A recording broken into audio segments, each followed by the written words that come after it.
నమస్కారం, welcome to I dream. నేను మీ విజిత. సాధారణంగా మనం ఏ హెల్త్ ఇష్యూ వచ్చినా మానసికంగా కానీ శారీరకంగా కానీ ఒక డైటిస్ట్ని కలవడం అయితే ఏంటి, ఒక సైకాలజిస్ట్ని కలవడం అయితే ఏంటి, ఒక న్యూట్రిస్ట్ దగ్గరికి వెళ్ళడం అయితే ఏంటి, ఇలా రకరకాల డాక్టర్స్ దగ్గరికి మనం వెళ్తూ ఉంటాము, సమస్యకు తగ్గట్టుగా చూస్ చేసుకుంటుంటాం. కానీ న్యూట్రిషనిస్టు, సైకాలజిస్టు ఇద్దరి కాంబినేషన్ ఇదైతే మనం రేర్గానే చూస్తుంటాం. ఆ రేర్ కాంబినేషన్ పర్సన్ ఎవరైతే ఉన్నారో ఇప్పుడు దానికి సంబంధించిన మేడం నాతో పాటు ఉన్నారు. ఆ మేడం ఎవరంటే న్యూట్రిషనిస్ట్ శ్రీదేవి గారు. ఇప్పుడు మేడంతో మాట్లాడి మనం మంచి మంచి విషయాల గురించి తెలుసుకుందాం. నమస్తే మ్యామ్. ఎలా ఉన్నారు అని అడగకూడదు కూడా మేడం. చాలా చక్కగా యాక్టివ్గా మంచిగా కనిపిస్తున్నారు. Thank you. అయినా అడుగుతాను మ్యామ్, ఎలా ఉన్నారు? I'm fine, thank you.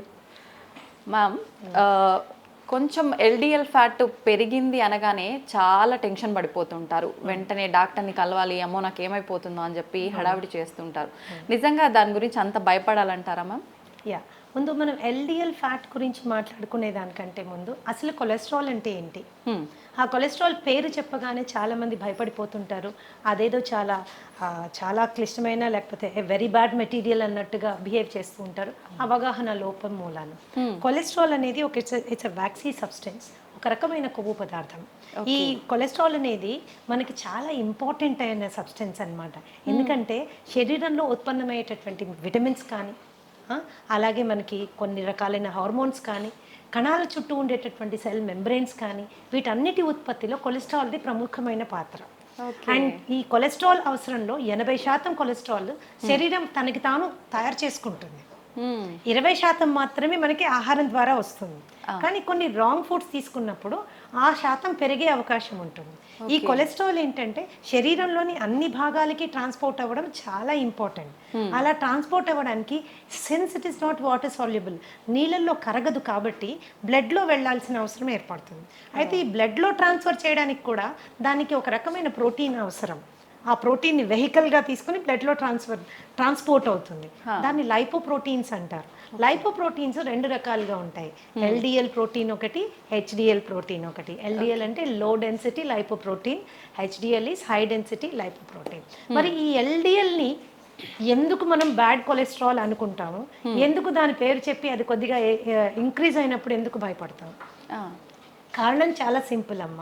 Lipoprotein ఏదైతే ఎల్డిఎల్ లో డెన్సిటీ లైపోప్రోటీన్ ఉంటుందో దీని గుణం ఏంటి అంటే కొన్నిసార్లు ఎక్కువగా రక్తంలో దాని మోతాదు ఎక్కువగా ఉన్నప్పుడు కొన్ని పదార్థాలతో కలిసి అది గుండెలో ఉన్నటువంటి రక్తనాళాల్లో ప్లేక్ ఫార్మేషన్ అవుతుంది. అంటే చిన్న స్కేల్స్ లాగా తయారైపోయి అక్కడ పేరుకుపోతుంది అనమాట. అక్కడ పేరుకోవడం మూలాన అథెరోస్క్లిరోసిస్ అని, కరోనరీ ఆర్టరీ డిజీజ్ అని, స్ట్రోక్ అని ఇలాంటివన్నీ వచ్చేదానికి అవకాశం ఉంటుంది. కాబట్టి ఎల్డిఎల్ అనేది బ్యాడ్ కొలెస్ట్రాల్. అది కనుక మనకి పెరిగినట్లయితే గుండె సంబంధిత వ్యాధులు వచ్చేదానికి చాలా అవకాశం ఉంటుంది. కాబట్టి దాని గురించి తప్పనిసరిగా కేర్ తీసుకోవాల్సిన అవసరం ఉంది. కేర్ తీసుకోవాలి కానీ భయపడాల్సిన అవసరం ఏమీ లేదు. ఎందుకంటే ఇవన్నీ ఆహారం మూలాన వచ్చినవి. ఎల్డిఎల్ అనేది పెరిగింది మన ఆహారం మూలాన వచ్చింది. ఆహారంతోనే సెట్ చేసుకోవచ్చు. దానికి ప్రత్యేకంగా మెడిసిన్ నేను ప్రపోజ్ చేయను. ఎందుకంటే because I'm a therapeutic nutritionist. మేము ఆహారం ద్వారా దాదాపు 80 రకాల జబ్బుల్ని హ్యాండిల్ చేస్తాము, 30 రకాల ఇన్ఫెక్షన్స్ని హ్యాండిల్ చేస్తాము, 12 రకాల క్యాన్సర్స్ని హ్యాండిల్ చేస్తాము, ఇంక్లూడింగ్ అడిక్షన్స్. దాదాపు 15-20 రకాల అడిక్షన్స్, ఫోబియాస్ ఇవన్నీ కూడా మేము ఆహారం ద్వారా హ్యాండిల్ చేస్తాం వితౌట్ మెడిసిన్, వితౌట్ మెడికేషన్. ఎందుకు అంటే నాకున్న ప్రత్యేకత ఏంటి అంటే ఐఎమ్ ఏ సైకోసోమాటిక్ హీలర్ అనమాట. మనిషికి ఉన్న మనసుకి శరీరానికి 2 రకాల రుగ్మతల్ని కూడా ఆహారం ద్వారా మనం సాల్వ్ చేస్తాము. So it is not a problem at all. LDL పెరగడం అస్సలు మంచిది కాదు. పెరిగిందన్న సందర్భంలో ఆహారపు అలవాట్లలో మనకి ఏవి డిఫెక్టివ్ అలవాట్లు ఏమున్నాయి అని చూసుకుని వాటిని సరిదిద్దుకుంటే ఈజీగా తక్కువైపోతుంది. 8 నుంచి 10 వారాల్లో ఈజీగా నార్మల్ లెవెల్కి వచ్చేస్తుంది. అయితే పెరిగితే అనుకున్నాం కదా మేడం, అసలు ఎంత మోతాదు ఉండాలి, దానికి మించి ఎంత పెరిగితే పెరిగినట్టు? అడల్ట్ స్కీమ్ ఎల్డిఎల్ 100 వరకు ఉండడము లిమిటేషన్. సో 125 to 140 వరకు ఇట్స్ అ వార్నింగ్ సిగ్నల్, మనం జాగ్రత్త తీసుకోవాలి. 140 దాటితే మాత్రము it is a serious warning signal that can lead to lot of problems. అది గుండె సంబంధితుల వ్యాధుల వైపు మనం వెళ్ళడానికి మనని పూర్తిగా ఇచ్చేస్తుంది అనమాట. కాబట్టి ఎప్పుడైతే మనకి 100 to 140 మధ్యలో ఎల్డిఎల్ వాల్యూస్ చూపిస్తున్నాయో, 150 140 చూపిస్తున్నాయో, ఇట్స్ ఎ వార్నింగ్ సిగ్నల్ అనమాట. వెంటనే మనము ఆహారపరమైన మార్పులు చేసుకుంటే ఆ లెవెల్ని కిందకి తీసుకొచ్చేసేయచ్చు. అంటే అంత సీరియస్ కండిషన్లో ఉన్నప్పుడు కూడా వితౌట్ మెడికేషన్ ఓన్లీ ఫుడ్ ద్వారానే ట్రీట్ చేయొచ్చు. ఇది 140 150 అనేది it is a warning signal అమ్మా. దానికంటే ఎక్కువగా ఉన్నప్పుడు కూడా మనం వెనక్కి తీసుకురావచ్చు. Okay. All kinds of fats can be reduced ఆహారపు అలవాట్లు మార్చడం. ఓకే. అంటే ఇప్పుడు మనం ఇంట్లో ఒక ఫుడ్ ప్రాపర్గా ఏం చేయాలి, ఏం తీసుకుంటే పెరిగింది, అట్లాంటి ఒక జనరల్గా ఫ్యాట్ పెరగడం అనగానే ఆయిల్స్ ఎక్కువగా వాడటం వల్లే ఇట్లాంటి ఒక ఆలోచన ఉంటుంది కదా మేడం. నిజంగా ఆయిల్స్ అయినా ఫుడ్ వల్ల కూడా ఎక్కువగా పెరిగింది లైక్ దిస్ అమ్మా.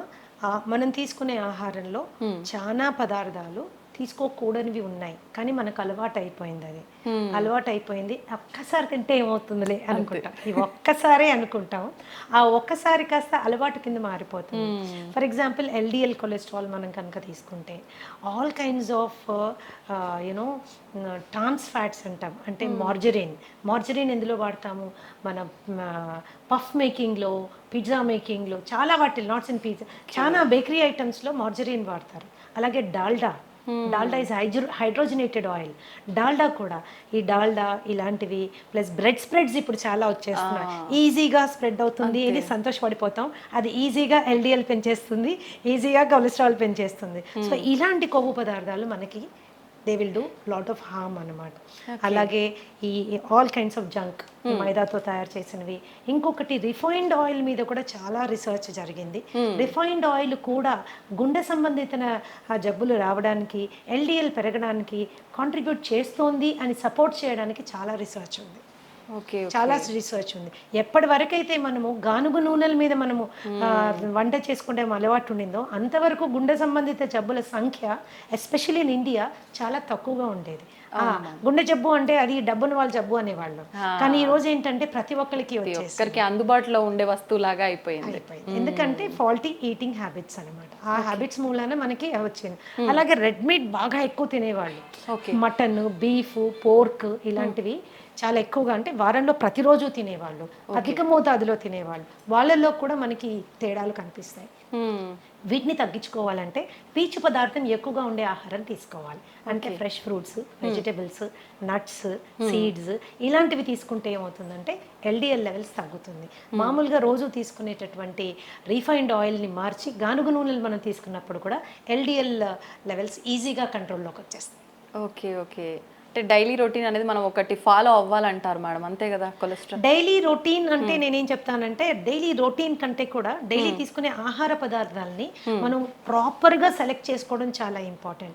శరీర అవసరాలని దృష్టిలో పెట్టుకొని సెలెక్ట్ చేసుకోవడం చాలా ఇంపార్టెంట్. అంతేగాని టంగ్కి ఎక్కువ ఇంపార్టెన్స్ ఇచ్చి, టేస్ట్కి ఎక్కువ ఇంపార్టెన్స్ ఇచ్చి మనం తీసుకున్నప్పుడు ఏమవుతుంది అంటే అది డెఫినెట్గా it is going to harm us. అలా అని ఎంతసేపు గడ్డి గాదం ఆకులు అలుములు తిని బతికేసేయాలా, ఇంతేనా లైఫ్ అనుకోక్కర్లేదు. టేస్టీగా ఫుడ్ చేసుకుంటూ ఇంట్లో చేసుకుంటూ తినచ్చు. ఎప్పుడైనా ఒకసారి నెలకో 2 నెలలకో మీరు ఒకసారి ఏదైనా తిన్నప్పుడు శరీరం అడ్జస్ట్ చేసుకుంటుంది. It is very smart. Okay, కానీ రోజు దాన్ని అలవాటు చేసుకుంటే మాత్రం చాలా కష్టం. కొన్ని మార్పులు తెచ్చుకోవాలి. ఓకే. అయితే మేడం, చెడు కొలెస్ట్రాల్ పెరగకుండా ఉండాలంటే మనం ఫుడ్ ఇలాంటివి తీసుకోవాలి. ఎస్డిఎల్ బ్యాలెన్స్డ్గా ఉండాలి అని అంటే ప్రత్యేకించి ఏమైనా ఫుడ్స్ మెయింటైన్ చేయాలంటారా డైలీ లైఫ్ స్టైల్లో? ఇప్పుడు హెచ్డిఎల్ అంటే high density lipoprotein. High density lipoprotein good cholesterol అంటారు. ఎందుకు గుడ్ అంటారు అని తెలుసుకోవడం ఫస్ట్ ఇంపార్టెంట్. ఎందుకంటే ఈ కొలెస్ట్రాల్ యొక్క ప్రాముఖ్యత చాలా ఎక్కువగా ఉంది. అది శరీరంలో మొత్తం అన్ని భాగాలకి వెళ్ళడానికి, రక్తం ద్వారా వెళ్ళడానికి ఈ లైపోప్రోటీన్ మనకి పనికొస్తుంది. అయితే అక్కడక్కడ అవసరానికి మించి కొలెస్ట్రాల్ డిపాజిట్ అయినప్పుడు ఈ హెచ్డిఎల్ యొక్క ప్రత్యేకత ఏంటి అంటే శరీరంలో అన్ని భాగాల్లో ఎక్స్ట్రాగా డిపాజిట్ అయిన కొలెస్ట్రాల్ అంతా తీసుకొని వచ్చి లివర్కి తీసుకెళ్ళిపోతుంది. ఎప్పుడైతే లివర్కి తీసుకెళ్తుందో అక్కడ అది డిఫ్యూజ్ చేసి పడేస్తుంది, క్లియర్ చేసి పడేస్తుంది. సో అది గుండెకి వెళ్ళి అక్కడ మళ్ళీ వేరే సబ్స్టెన్స్తో కంబైన్ అయ్యి అక్కడ ప్లాక్ ఫామ్ అవ్వడానికి అవకాశం లేదు. కాబట్టి గుండె భద్రత కోసం ఈ పర్టికులర్ లైపోప్రోటీన్ చాలా బాగా పనిచేస్తుంది, క్లీన్ చేసేస్తుంది అనమాట. గుండె వరకు కొలెస్ట్రాల్ని వెళ్ళనివ్వదు అనమాట. అందుకని it is called good cholesterol. Good cholesterol. So మనం రోజు తీసుకునే ఆహారాల్లో మనకి చక్కటి కొలెస్ట్రాల్ ఇచ్చే ఆహారాలు చాలా ఉన్నాయి. సో వాటిని మనం ఇంక్లూడ్ చేసుకోవడం. See I always profess an inclusive kind of diet. మనం ఏమేమి తినాలి అనే దాని మీద ఎక్కువగా ఫోకస్ చేయాలి. ఏమేమి తినకూడదు అనేది అది సెకండరీ అన్నమాట. ఏవేవి ఇంపార్టెంట్. అలానే హెల్త్ ఈజ్ నాట్ డిస్టేస్ట్ఫుల్ అమ్మా, హెల్త్ ఈజ్ టేస్టీ. మనం చేసుకునే పద్ధతిని బట్టి ఆధారపడి ఉంటుంది. హెచ్డిఎల్ మనం హెచ్డిఎల్ కొలెస్ట్రాల్ మనకు పెరగాలి అంటే there is the humble avocado. Avocado is one of the best sources for HDL cholesterol. Okay, అలాగే నీకు నట్స్ ఉన్నాయి, సీడ్స్ ఉన్నాయి, వాల్నట్స్ ఉన్నాయి, ఇవన్నీ కూడా మనకి చాలా. అలాగే ఆవు నెయ్యి బ్రహ్మాండంగా హెచ్డిఎల్ పెరుగుతుంది. అది కూడా నాటావు నెయ్యి బ్రహ్మాండమైనటువంటి గుణాలు కలిగి ఉంటుంది. ధృతం అంటారు దాన్ని. మాకు ఒక్కొక్కసారి ఒక సత్సంగంలో ఉన్నప్పుడు గురువుగారు చెప్పారు, పాతకాలంలో ధృతం అంటే ఏంటి అంటే చనిపోయిన వాళ్ళలో కూడా ప్రాణ ప్రతిష్ఠ చేయగలిగినటువంటి అద్భుతమైన గుణం కలిగింది అని అర్థమట. మరి అది నిజమో కాదో నాకు తెలియదు, కానీ ఆయన చెప్పిన విషయం నాకు చాలా నచ్చింది. ఇంకో మాట కూడా ఏం చెప్పారంటే ఆస్తులు అమ్ముకైనా ధృతం కొనుక్కొని దాంతో తినాలన్నారు. అంటే నెయ్యికున్నటువంటి ప్రాముఖ్యత అది. కొద్ది కాలం ఏంటంటే నెయ్యి తింటే లావైపోతారు, నెయ్యి తింటే కొలెస్ట్రాల్ వస్తుంది. ఇది చాలా తప్పమ్మా. ఎస్పెషల్గా మనం ఇంట్లో ఆవు పాలు కొనుక్కొని చేసుకునే నెయ్యి అతి శ్రేష్టం. రీసెంట్గా ఒక రీసెర్చ్ నేను I would like to share with you. చపాతీలు పూరీలు మనని డయాబెటీస్ వైపు నొట్టి పడేస్తున్నాయి అన్నది అందరికీ తెలుసు. ఈవెన్ పుల్కా కావచ్చు, చపాతీ, గోధుమ పిండి. అయితే అదే గోధుమ పిండి చేసిన రొట్టె మీద నెయ్యి రాసుకుని తింటే మాత్రము కొద్దిగా దాని గ్లూకోజ్ లెవెల్స్ తక్కువగా వస్తున్నాయి అన్నది లేటెస్ట్ రీసెర్చ్. అంటే నెయ్యికున్న ప్రాముఖ్యత అలాంటిది అనమాట.